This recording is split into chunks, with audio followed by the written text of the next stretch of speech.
Hello everyone, I'm Tom, and since this coronavirus disruption started, I've been hosting this vlog to eat beef jerky and connect across the internet. Today I'll eat beef jerky and I'll tell you how it tastes, and that's silly and pointless. I'll also talk about game design with a new topic each episode.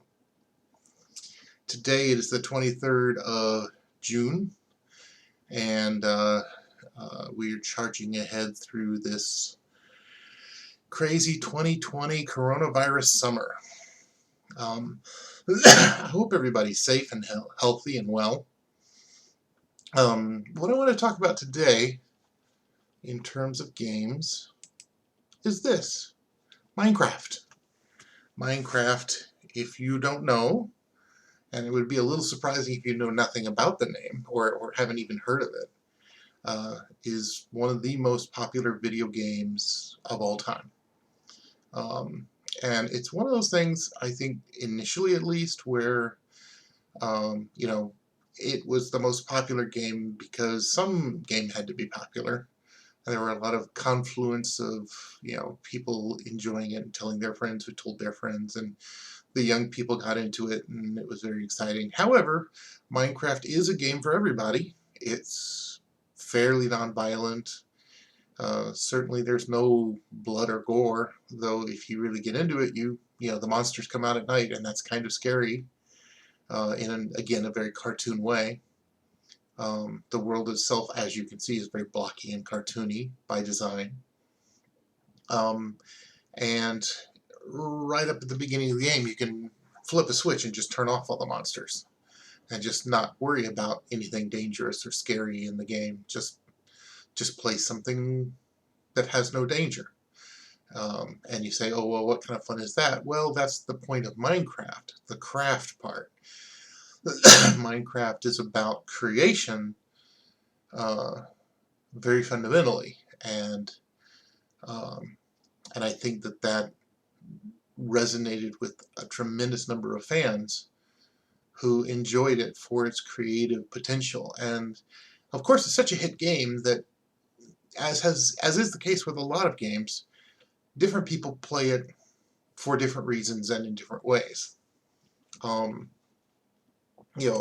I talked to lots of kids who will boast about having beaten the Ender Dragon, and how much time they spend in another. Ooh, and that's a kind of a challenge beating kind of a thing. But there's also serious players who use the complex interrelational dynamics of the various objects in the world to do truly amazing machines and complex computational devices. Not just to show that they can, hey, look, I made a whole calculator in Minecraft, but also they play games with each other. They set up extreme situations where you can only win that level if you know all there is to know about the complex functionality deep within the game. So a truly popular game, and it deserves to be popular. Again, it's for everybody. It's easily tuned to whatever challenge the player wants. It tells the player up front, you can play any way you want to. You can play this as a survival game. You can play this as a hardcore game. You can play this as a creative game. You can build your house. You can keep chickens. All these different features. And I think The Sims is somewhat close in that regard, in that creative world management kind of game. But Minecraft definitely has its own style, its own very distinctive thing. Yeah, where am I going with this? Well, I'm awfully jealous because it was an indie game, and I'm like, oh, I could have made that. Of course, I didn't.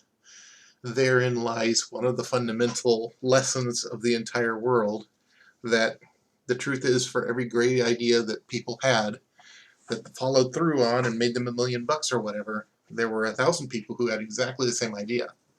They just didn't follow through. They just didn't actually say, okay, I have a good idea. I guess I'll put in the work to actually make it a reality.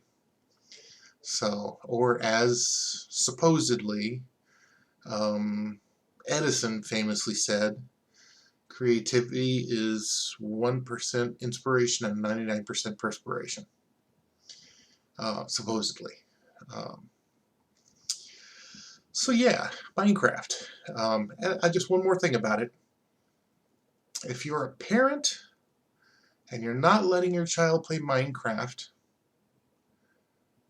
you've been misinformed. I think every child should play Minecraft if they want to play Minecraft, because there's nothing wrong with it. There's nothing hurtful or dangerous or damaging about it. It will unlock their creativity and their focus. And if you're not letting your kids play Minecraft, you're kind of a Luddite. Gotta break it to you. Sorry. All right, but you didn't hear me. You didn't come to hear me waggle my finger at some parent that you know or do not know. This video was fundamentally about beef jerky. At least, the primary reason it says so right in the box over here about beef jerky. So let's get to it. I have another bag of a small set that I bought a while ago called Righteous Felon Craft Jerky. And this is specifically called Maryland Monroe Beef Jerky. Hickory smoke with Chesapeake crab spice. I don't know. These last the last couple, if you go way back in the archive here, that I ate were really hot and really weird.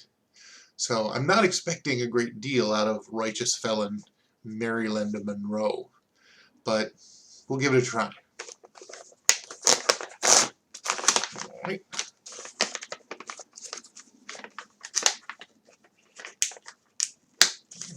Come on. Go. Smells like a spicy beef jerky. Maybe a little sweet, but that's just how it smells. All right, here's a piece. A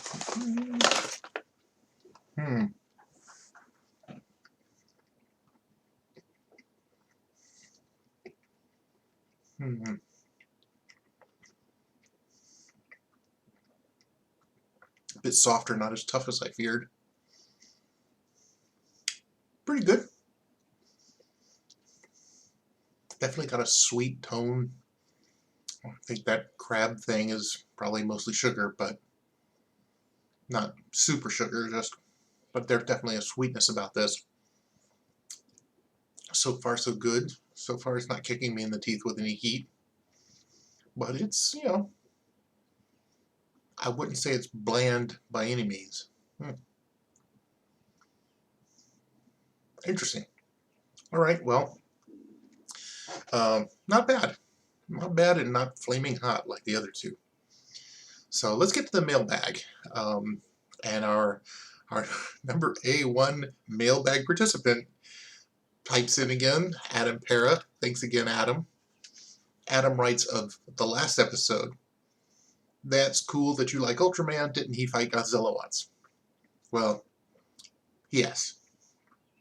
And this is my channel. This is my vlog. So I get to digress and delve deep and, go down serious rabbit holes if we want to. And I want to, dang it. I am an 8th level expert of Godzilla. I'm not the greatest Godzilla fan out there, but I'm the greatest Godzilla fan I know. I listen to some Godzilla podcasts of people who are probably more serious Godzilla fans than I am, including people who wrote books about H.A. Tsuburaya and stuff. But I've seen every Godzilla movie. I love Godzilla movies.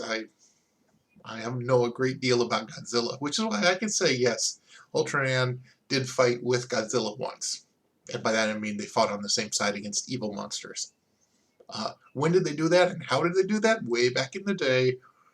Very old kind of Super Sentai Ultraman thing. I don't think it was, not even sure if it was Ultraman as a branded Ultraman. It was definitely a guy in a giant, a guy in a suit fighting a rubber suited monster, very large scale. So super or Dai Kaiju, Dai meaning big. A very cheap, Saturday morning 30-minute episode show, produced by Subaraya and Toho, which is why they're the ones who had the Godzilla license, so they were capable. They were legally okay. We could throw Godzilla in if we want to. Sure, why not? So he showed up at the last 2 minutes of one episode, and oh, look at Godzilla. As far as I know, that's the only television appearance of Godzilla in an Ultraman-style show. But yes, he did show up in a series once. Usually he only gets top billing, but in that case, way back in the day, like his 60s show, he did. Adam goes on to talk about Power Rangers. He loved Power Rangers. He said when he saw the Red Ranger at a convention and the Red Ranger yelled Tyrannosaurus, and as Adam puts it, for 4 seconds I was 12 years old again. Well, Adam, I'm not going to take that away from you. That's awesome. You were younger than me. I was too old for Power Rangers. In fact, by the time Mighty Morphin Power Rangers by Saban had come out in America, I had already twigged that Power Rangers in America was culled and copied and moved over and refilmed very, very carefully and laboriously for an American market. But in Japan, so-called Super Sentai shows were a dime a dozen and have been since the 60s. And so, 5 young, good-looking people from all walks of life who suit up in colorful costumes to fight evil is pretty dang old pattern in Japan now. Like Ultraman that we talked about in the last episode. In America, we only saw little bits and pieces of it, but in Japan, it's a pattern and a genre that has never stopped and is still going strong today.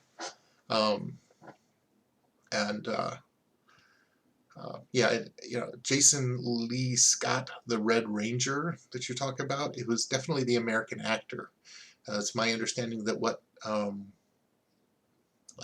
Saban, an Israeli producer, did was bring the footage of a Super Sentai show from Japan and then reshoot everything that didn't involve people being in full costumes. So basically all the action parts where they got in costumes and fought the monsters and the whatever monster of the week and whatever was the original Japanese show, but then the rest of it was new footage shot with American actors in America. But at any rate, yeah. I'm glad you liked it. Everybody's got their things.